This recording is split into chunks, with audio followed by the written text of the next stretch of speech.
Traité de la vraie dévotion à la Sainte Vierge. Strophe 81 à 83. Strophe 81. Secondement, pour nous vider de nous-mêmes, il faut tous les jours mourir à nous-mêmes.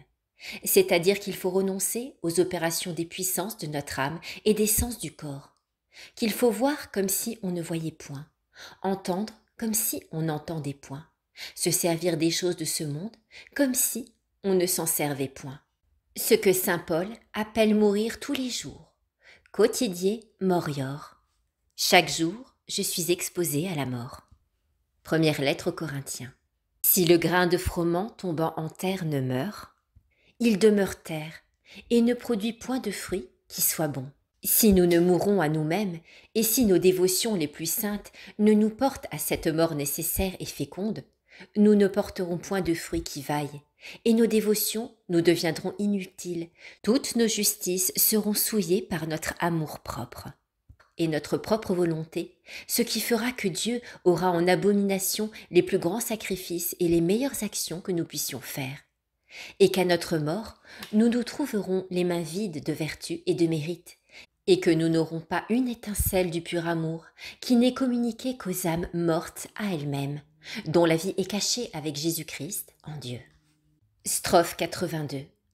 Troisièmement, il faut choisir parmi toutes les dévotions à la très sainte Vierge celle qui nous porte le plus à cette mort à nous-mêmes, comme étant la meilleure et la plus sanctifiante, car il ne faut pas croire que tout ce qui reluit soit or, que tout ce qui est doux soit miel, et que tout ce qui est aisé à faire et pratiquer du plus grand nombre soit le plus sanctifiant.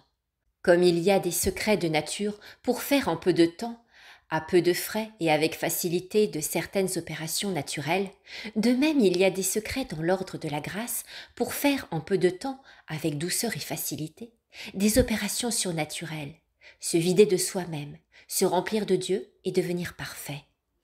La pratique que je veux découvrir est un de ces secrets de grâce, inconnu du plus grand nombre des chrétiens, connu de peu de dévots et pratiqué et goûté d'un bien plus petit nombre.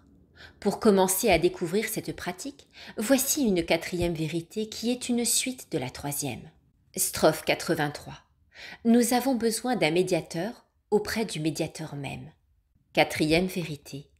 Il est plus parfait, parce qu'il est plus humble, de n'approcher pas de Dieu par nous-mêmes sans prendre un médiateur.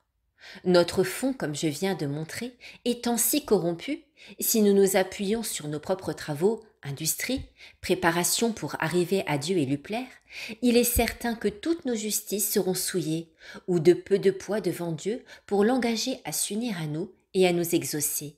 Car ce n'est pas sans raison que Dieu nous a donné des médiateurs auprès de Sa Majesté. Il a vu notre indignité et incapacité. Il a eu pitié de nous. Et pour nous donner accès à ses miséricordes, il nous a pourvus des intercesseurs puissants auprès de sa grandeur.